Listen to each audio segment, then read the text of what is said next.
Well, happy Easter week and happy beginning of the end, this kind of last week of our 5 week course here in Romans. And I just wanted to say to start off that I'm just so incredibly proud of each and every one of you, of the great work that you all have been putting in, the kind of scholarship that you guys have been putting forth, and it's the absolute growth, tremendous growth that I've been able to see in each and every one of you over the course of these past few weeks. And so I just again want to applaud you and cheer you on as you continue throughout your work here at LPU. I hope that you've learned a lot. I hope that you've been inspired by these first few chapters within Romans to continue on the work of reconciliation within yourself and within your family, your community, where God's placed you. Um, and so this week, you'll notice that there's a couple of changes. One of the big ones being that there's no discussion board for the week. I understand that last week in the preparations for Easter, and then with Easter being the big day, and then coming from Easter, a lot of us are kind of trying to come up for air at any possible moment that we can. So I did want to give you guys a little bit of a break from the discussion boards to allow you to focus, one, on if you did need a little bit of extra time to turn in your assignment from last week to be able to get it turned in at no late penalty.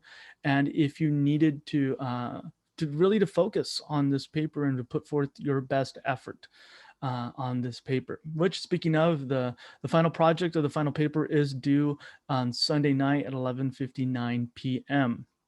And really, the paper, it has two sections to it.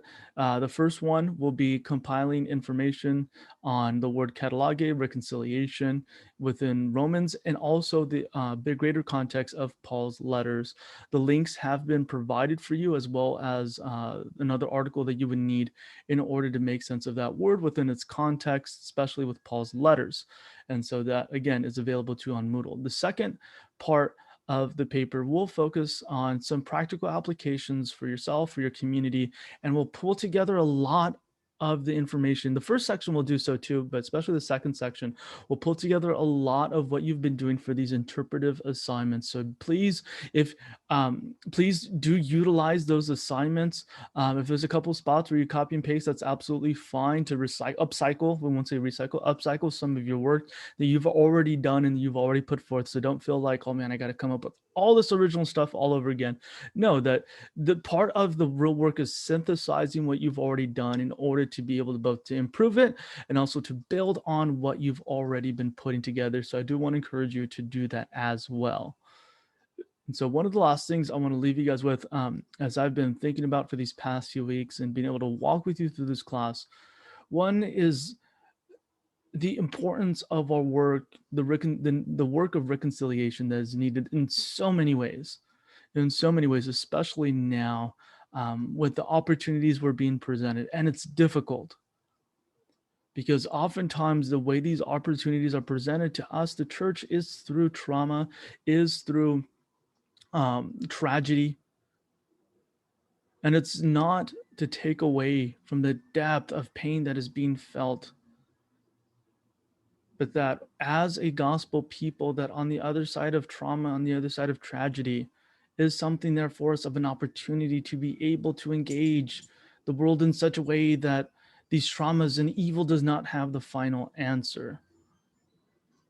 And so just as important as the work of reconciliation and reconciling is, what I've been thinking about is, and I want to challenge you guys to think about as well, is what's just as important, seems to be even more important, is what does it mean to be a reconciled person?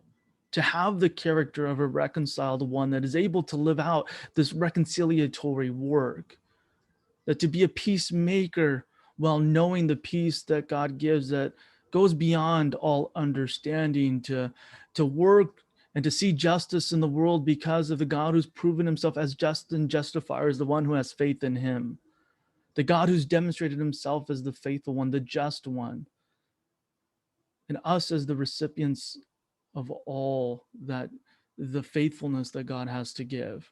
And from that point, from that stance, that position, that we work out what does it mean to be reconciled people, knowing that God has reconciled us back to himself in and through Jesus.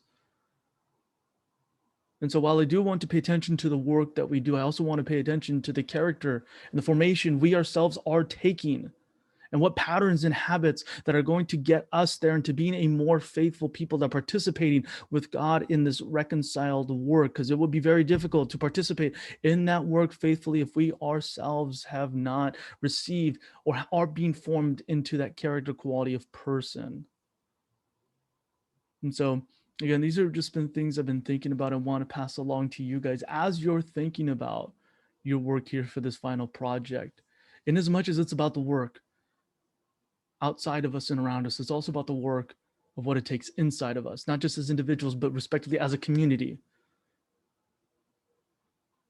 That we can only do as much great work as much as we allow the work of God to take place within us, again, individually and collectively as a church community. So I want to leave you guys with that. If you guys have anything, any needs, any questions, comments, concerns, please feel free to reach out to me. I have my office hours this week, Tuesdays and Thursdays from 2 to 4 p.m. Pacific Standard Time. And if you guys have any questions, please feel free to email me at any time. And again, I look forward to interacting with your work and continuing to see how much the Lord is doing in your life and how much He's speaking to you and through you. And so if you guys need anything, please feel free to reach out and let me know. I look forward to interacting with you and hopefully talking with you soon. See ya.